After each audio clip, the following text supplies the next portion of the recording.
Récemment, un de mes amis a emmené son fils faire une descente du fleuve Colorado à travers les gorges cataractes qui se trouvent dans le sud-est de l'Utah. Ce canyon est célèbre pour ses 23 km de rapides qui peuvent être particulièrement dangereux. En prévision de l'aventure, ils avaient minutieusement lu la page Internet des services du parc national, qui contient d'importants renseignements sur la préparation personnelle et sur les dangers courants et cachés. Au début de leur expédition, un guide de rivière expérimenté a passé en revue les consignes de sécurité importantes, soulignant 3 règles clés qui permettraient au groupe de passer les rapides en sécurité. Règle numéro 1, rester à bord. Règle numéro 2, toujours porter son gilet de sauvetage. Et règle numéro 3, toujours se tenir avec les 2 mains. Il a ensuite répété, avec davantage d'insistance, par-dessus tout, souvenez-vous de la règle numéro 1, restez à bord. Cette expédition me fait penser à notre voyage dans la condition mortelle. La plupart d'entre nous, à certaines périodes de la vie, traversent des eaux tranquilles. À d'autres périodes, nous rencontrons les eaux tumultueuses de rapides métaphoriquement comparables à celles que l'on trouve dans ce parcours de 23 km des gorges cataractes. Des difficultés qui peuvent comprendre des problèmes physiques et mentaux, la mort d'un être cher, des rêves ou des espoirs anéantis, et même, pour certains, une remise en question de leur foi face aux problèmes, aux questions et aux doutes de l'existence. Dans sa bonté, le Seigneur a prévu une aide qui inclut un bateau, des fournitures essentielles, comme un gilet de sauvetage, et des guides de rivière expérimentés qui nous guident et nous donnent des consignes de sécurité pour nous aider à avancer sur le fleuve de la vie jusqu'à notre destination finale.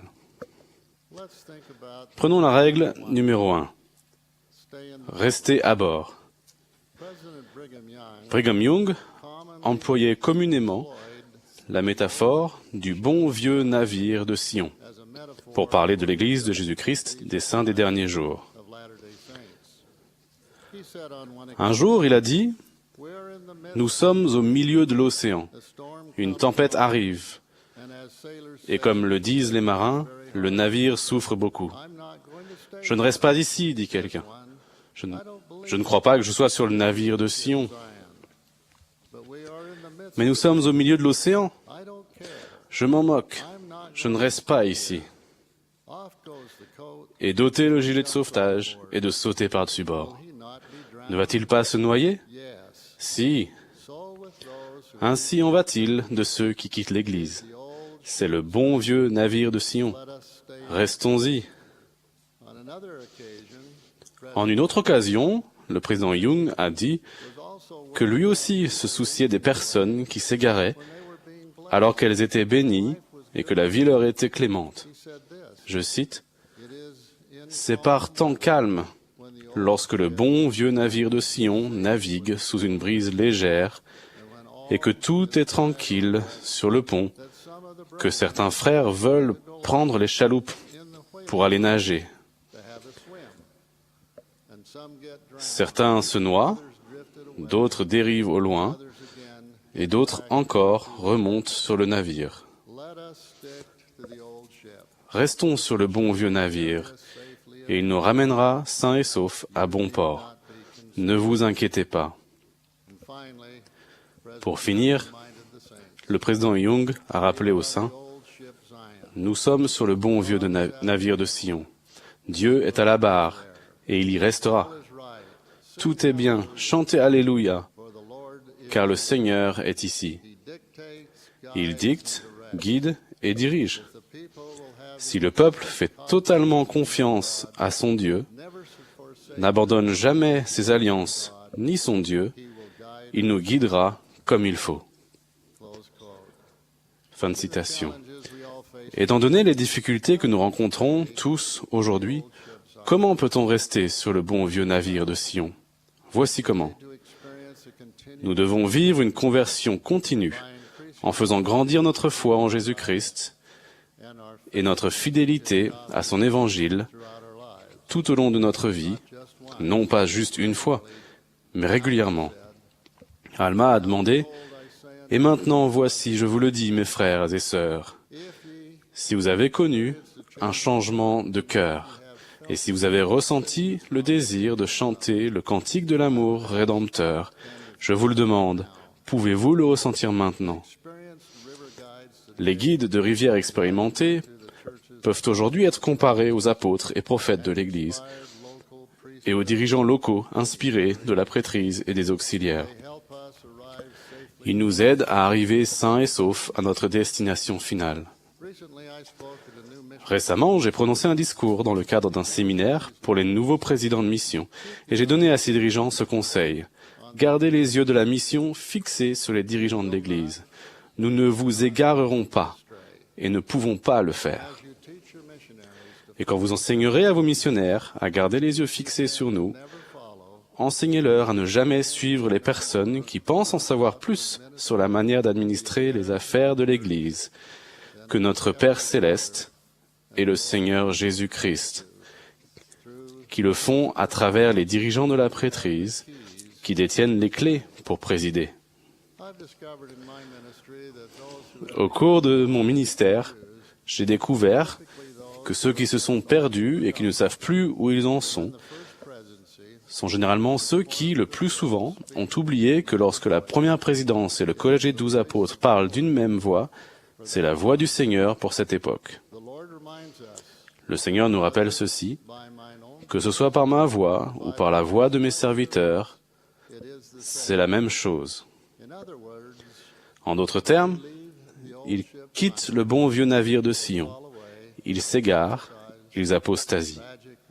Tragiquement, ils subissent des conséquences involontaires à court et à long terme, non seulement pour eux-mêmes, mais aussi pour leurs familles. Nos dirigeants locaux de l'Église, comme les guides de rivières expérimentés, ont été formés par les expériences de la vie. Et ils ont été formés et guidés par des apôtres, des prophètes et d'autres officiers de l'Église. Et surtout, ils ont été formés par le Seigneur lui-même. Cette année, en une autre occasion, je me suis adressé aux jeunes adultes de l'Église lors de la veillée du DEE diffusée en mai. Je leur ai dit, « J'ai entendu dire que certaines personnes pensent que les dirigeants de l'Église vivent dans une bulle. Ce qu'elles oublient, c'est que nous sommes des hommes et des femmes qui ont de l'expérience et que nous avons vécu dans beaucoup d'endroits et travaillé avec de nombreuses personnes issues d'horizons différents. Notre tâche actuelle nous amène à parcourir la planète. Et de ce fait, nous rencontrons les dirigeants politiques, religieux, économiques et humanitaires du monde. Nous avons rencontré les dirigeants de la Maison-Blanche à Washington et les dirigeants des pays du monde, mais nous sommes également rendus dans les foyers les plus humbles du monde.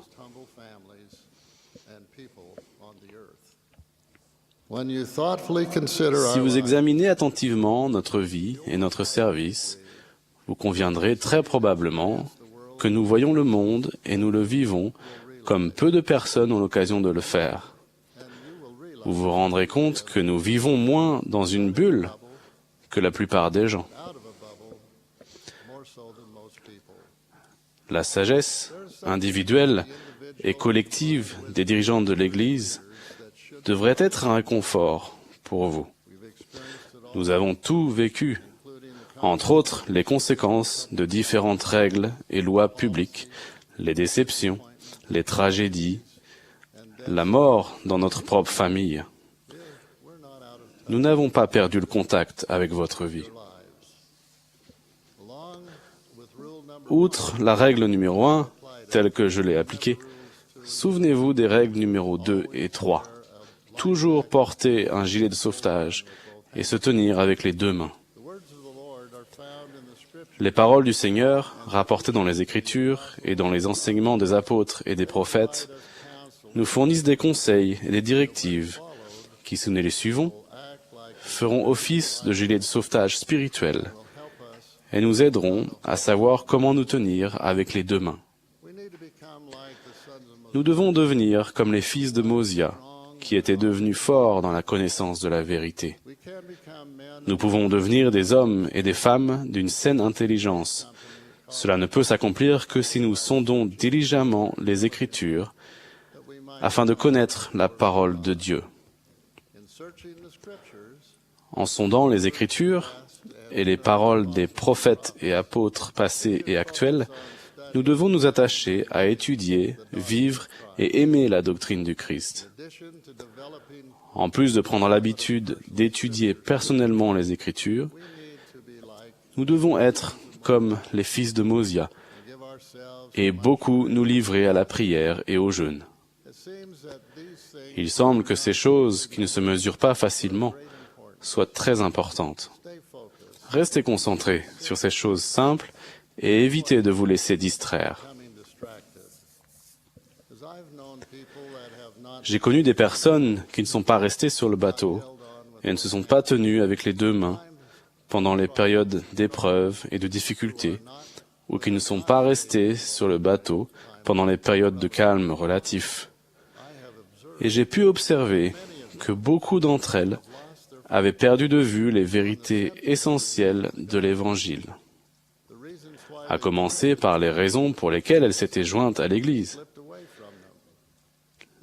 les raisons pour lesquelles elles restaient totalement engagées, pratiquant les principes de l'Évangile et bénissant les autres par leur service dévoué et consacré, et les façons dont l'Église a été dans leur vie un lieu où l'on se nourrit et où l'on progresse spirituellement. Joseph Smith a enseigné cette vérité capitale. Les principes fondamentaux de notre religion sont le témoignage des apôtres et des prophètes concernant Jésus-Christ, qu'il est mort, a été mis au tombeau, est ressuscité le troisième jour et est monté au ciel. Et toutes les autres choses qui ont trait à notre religion n'en sont que des annexes.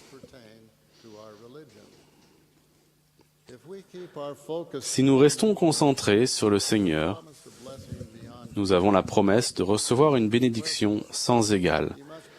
C'est pourquoi vous devez marcher résolument, avec constance dans le Christ, ayant une espérance d'une pureté parfaite et l'amour de Dieu et de tous les hommes.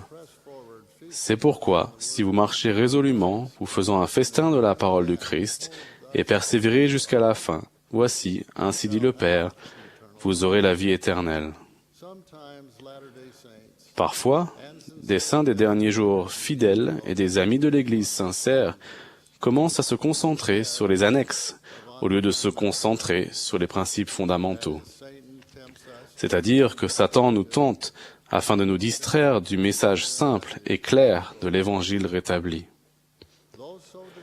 Les personnes qui se sont laissées distraire, à ce point, cessent souvent de prendre la Sainte Seine, parce qu'elles se sont concentrées, préoccupées même, sur des pratiques ou des enseignements moins importants. D'autres personnes peuvent se concentrer sur les questions et les doutes qu'elles rencontrent. Bien sûr, se poser des questions et avoir des doutes n'est pas en contradiction avec le fait d'être un disciple dévoué. Récemment, le Conseil de la Première Présidence et du Collège des 12 Apôtres a déclaré « Nous comprenons que de temps en temps, des membres ont des questions sur la doctrine de l'Église, son histoire ou ses pratiques. Les membres ont toujours la liberté de poser ces questions et de rechercher sincèrement une plus grande compréhension. Souvenez-vous que c'est par les questions que Joseph Smith lui-même s'est posé que le rétablissement a commencé.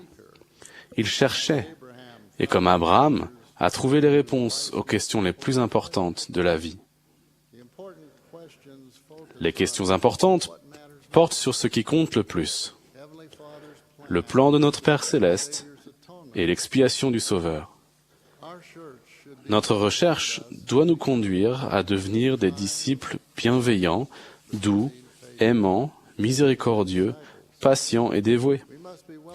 Comme l'a enseigné Paul, nous devons être disposés à porter les fardeaux les uns des autres et accomplir ainsi la loi de Christ. Porter les fardeaux les uns des autres, c'est aider, soutenir et comprendre tout le monde, y compris les malades, les infirmes, les pauvres en esprit et de corps, ceux qui cherchent et ceux qui sont troublés, et aussi les autres disciples membres, notamment les dirigeants de l'Église, qui ont été appelés par le Seigneur à servir pendant un temps. Frères et sœurs, restez à bord. Mettez votre gilet de sauvetage. Tenez-vous des deux mains. Évitez les distractions. Et si l'un d'entre vous tombe du bateau, nous irons à sa recherche.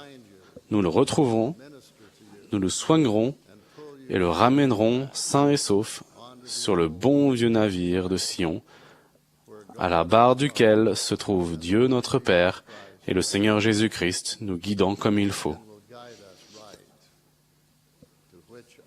J'en témoigne au nom de Jésus-Christ. Amen.